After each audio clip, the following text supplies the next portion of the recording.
Shake the vehicle a little to make sure it's stable. First, check if there's any brake fluid leaking from the brake line. Also check the caliper pistons when removed. Compressing the caliper piston with a screwdriver. There's 2 caliper bolts, it's enough to remove only the lower bolt. In this type of brake caliper, the caliper won't pivot upwards unless the piston is compressed. You should use a screwdriver to compress the piston. This tool won't work because the brake pad pin will be stuck in the piston.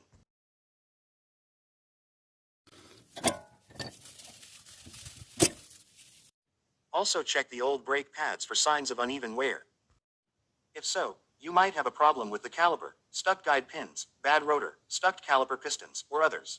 These brake pads still have good thickness, but I'm replacing them with double F brake pads because they have low friction code, and I have to press the brake pedal very hard to make the vehicle stop.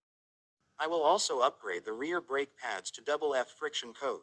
All 4 wheels should have brake pads with the same friction code. If you change friction codes on only one axle, it can disrupt the bias and balance of braking force between the front and rear tires. Check the guide pins. If they are stuck or hard to move, remove, clean, and put a rubber-friendly grease on them.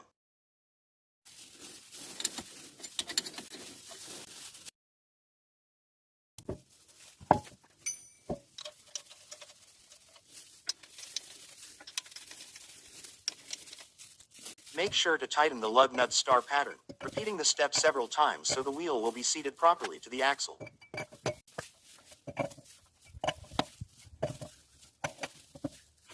Before you drive your vehicle, make sure to pump the brake pedal several times so the brake caliper piston will touch the brake pad and regain pressure. Also drive slowly with the new brake pads. If the rotor is good, they need about 500 miles of moderate use to fully seat on the rotor and give their maximum performance. These new brake pads were used for about 50 miles, still touching only the red mark in the rotor, with low performance.